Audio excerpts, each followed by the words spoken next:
Hello! Today's design tutorial is on how to color balance a photograph in Adobe Photoshop. I'm often delivered photographs such as this that are low quality, low resolution, shot in poor lighting, that I have to color correct and color balance for a production job.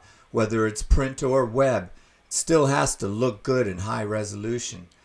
So I picked up a technique in 2000 at a trade show on color correcting that I've been using ever since.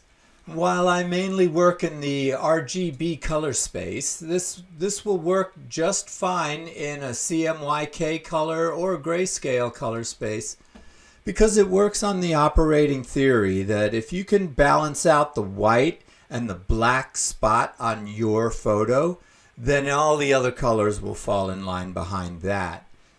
So, first step in this color balancing is to use the eyedropper tool to select the whitest and the blackest part of this photo. I'm selecting the eyedropper tool and I'm using a sample size of 5x5 average because I don't want a pixel precise white. I want an area of white. If this were a higher resolution graphic, I might even bump it up to an 11x11 average. But I'm mousing over it with my info palette open, and it will give me RGB values for everything I'm mousing over.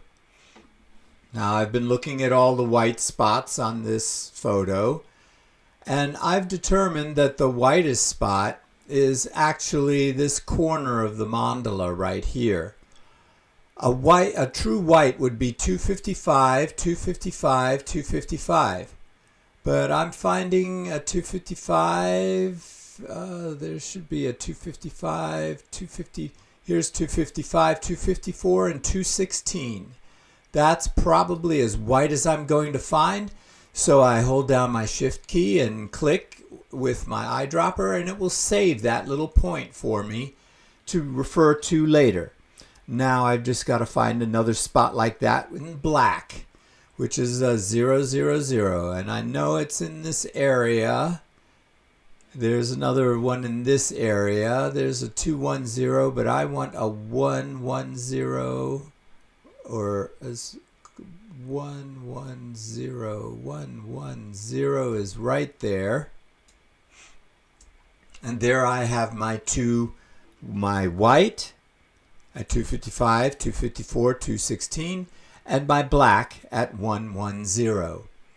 So now I'm going to open up my adjustments layer. I'm going to open up my adjustments palette and then click open a new curves layer by holding down my option key on my Mac.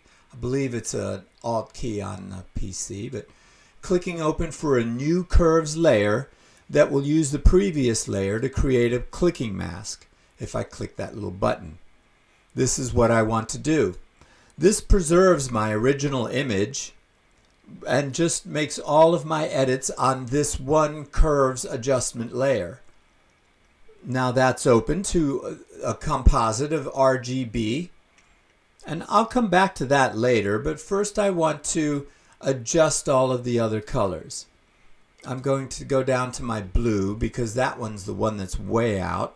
If I click up on the white section, it's at 216, and I want to scoot it on down to 255. As you can see, there aren't really any pixels in this area in the blue channel, so I'm not really eradicating anything yet. There's a 254. That's what the green's at. I'm going to leave it there, and then I'll bring down the red channel a little. So now I'm also going to go down to my darkest blue, and oh, it's already at 0, so I'm going to leave it alone. Moving to green now. I'm going to move my darkest green by adjusting the input 1 so that it's 0 as well in the output. And then its lightest spot, do the kind of the same thing. Click on the light section and then change that curve to, oh, I'm going to leave that alone now. That's become our keystone. So green is where it's at. Red, I'm going to bump it down one That's not bringing it down. It must be the output. There we go. Just one in the white section and then one in the black section of the red channel. And there we have it. Now it is theoretically color balanced. I do see much more detail in the mandala now, and some detail of the people in the background has come out, but they're still way too dark. And I believe this is primarily because we have 0 in our RGB channel, when nothing is really pure black and nothing is really pure white. So if we were to, let's not put it there, we were to take out some of this black by moving up to 11, 10, I'm even going to go all the way to 15. And now we see considerably more detail. I'll also bring down the white as well to maybe 250. Because nothing's pure white either. There, that is a color corrected photo. I could tweak this shadowy portion a little bit more to match the peak over on the histogram. I think I will. I think it gives it a lot more vibrancy. I'm going to click OK. And now we have a color corrected photo. And I can show you by turning off the adjustment layer how the original looked and the new color correction looks. Much better. Much more detail. This, in my opinion, is ready for prime time now.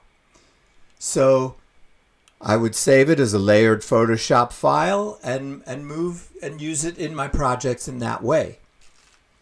So there you have it. A color corrected photograph using the curves adjustment layer in Adobe Photoshop. Leave a like if this is helpful to you.